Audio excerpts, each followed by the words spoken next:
Hi everyone, Cecile here. This video is for Cecile in Dubai. She sent me an email just today, January 15th, 2014. She wants to know how I come up with all of the things in my charts that could pertain to a health or spiritual problem. Now here's one set of my charts. Okay, so you can see that they're pretty extent. A lot of this chart is also all the different areas of the body, the entire muscular system, nervous system, and those types of things. So I can find the location, of course. So certain things, different stressors that you need to find when you're working with energy. There's a universal law that says if you identify something, it has to leave the body, okay, or it has to do whatever you tell it to do. Okay, that's the basis I do my work with. So let's take certain things. So you need to be completely open-minded. If you buy a course from company Elemental P, and they say this is how you do it, and that's how you do it, you're working within a box. When you're working with nothing but spiritual energies, and you have spirit guides that guide you to what you need to know and what you need to use, you're working completely out of any kind of box whatsoever, because ultimately anything can be a contributor to a health or spiritual problem. Here's one, the latest one that I've been working with, and a lot of people already knew about this. I didn't. Okay, I don't know everything. I know lots, but I don't know everything. It's called nightshades.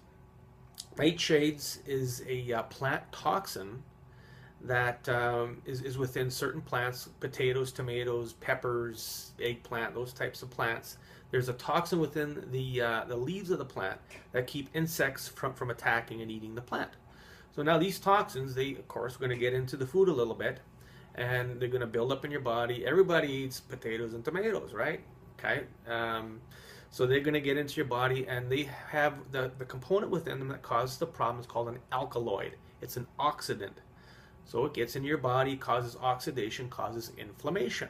Okay, so when the doctor says you have inflammation, well, what the heck does that mean? That's generally what it is. There's a good chance that it's from these nightshade type plants. So the progression of how I find out about nightshades. Okay, so first of all, I do get a lot of thoughts, a lot of little epiphanies from watching TV. Okay, case in point with nightshades. My wife and I one night are watching Once Upon a Time. She loves the show. For me, it's like, okay, kind of neat. There is a lot of aspects within the show that I can really relate to, because a lot of it is a kind of an energy dimensional thing, okay, when you really think about it and look hard at the quantum aspect of what they're talking about and doing. So one show, Peter Pan is being chased by some guys, and he uses nightshades to poison him. And I'm watching the show, and it's like, that kind of rung something with me, and it kind of vibrated a little bit. So fine, I put it aside, go about my day, and I started doing some work with a doctor in Arkansas named David Foscue. Dr. David Foscue is a surgeon. He also works holistically with his patients. And we were talking one day, and he mentioned that that he takes the nightshades out of. He tells people to stop eating nightshades, and we're like, wait a minute, where have I heard that before? So I start to put two and two together, and I do a quick search on the internet for nightshades, and sure enough, they are not this really good plant to be around. So I do more research and find all the different types of plants that contain this nightshade plant toxin, and there's ones like belladonna, hanging angel, a whole bunch of different ones, and they cause a lot of inflammation, and they can actually work as a poison. Some cultures use these plants to put on the end of their poison darts, okay, the poison spears. So I do more looking into it, and find more information, start moving it out of people, I put it in my charts. Okay, I found a space, write it in there. Pendulum points to it. I remove it out of people, all of a sudden their pain goes away. The pain in the neck and the back, different areas where it settles, and it works. So you get the verification that it is definitely a legitimate stressor when you remove it, and the pain goes away, or the person gets a reaction. So that's kind of how I get a lot of my thoughts to put things into my charts. Also, when I'm meditating, okay, I also get a lot of thought when I'm shaving, okay, and I shave a lot, okay. So when I'm looking in the mirror, I'm shaving, all of a sudden, okay, a thought comes to mind, and I just either just a word or just some type of thought, put it in the charts. If it never comes up, it's just a waste of paper, right? So I'll put anything within my charts, doesn't matter. So again, thinking outside the box. So for a lot of people who go deep sea diving, okay, you come up too fast, you get the bends, you get nitrogen bubbles in your blood and in your liver, and then it causes all these different problems.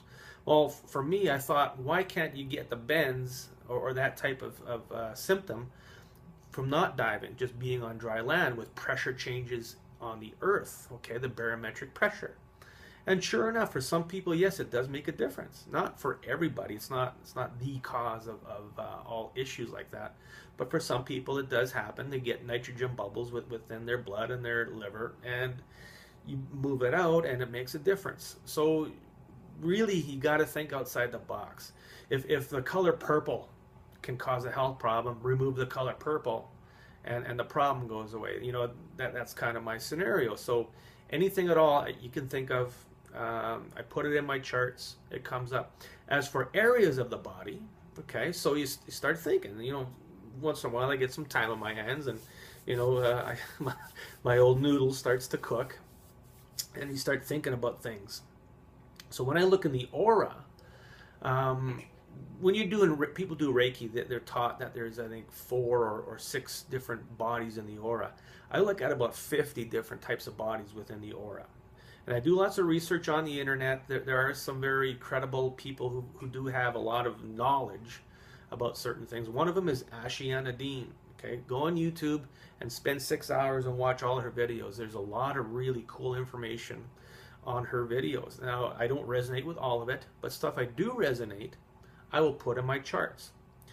If you also want to look on YouTube, or sorry, the internet within Ashiana Dean's realm of thinking, it's called the Keylontic Dictionary.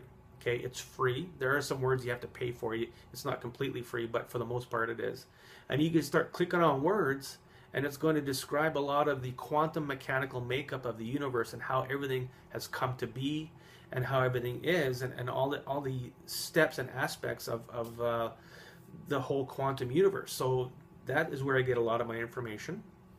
So when I'm looking in the person's aura or the energy of this person, there's 4 levels to the soul that I work with. So of course, now when it came to working with on the law of attraction, there's a lot of people who talk about the law of attraction and what it does, what it is, and how to use it.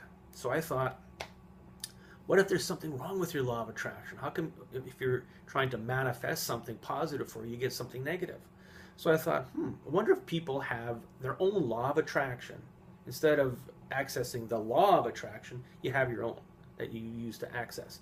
So sure enough, I started looking within it, and there it was, that everybody had their own. And some people would have, let's say, a voodoo curse or some type of negative energy or a spirit within there that's preventing it from working at 100% capacity to manifest what you want. So there again, open-minded, completely open-minded as to what could be, might be, should be, you know, wanna be, whatever. And that's where it gets me to where I am, is just being, anything is possible. As you know, humans, we have the ability to do anything we want, and we can just manifest it if we want. If you know how to do it the right way, and do the clearings and you know, expect the unexpected almost, it does make some changes. So Cecile, I hope that answers your questions. Anybody else would like to ask questions and get some answers and get a bit of an awakening or some enlightenment, feel free and contact me. My website is chriskeler.net. My email address is CKEHLER100@shaw.ca. This is Chris Kaler. Thank you.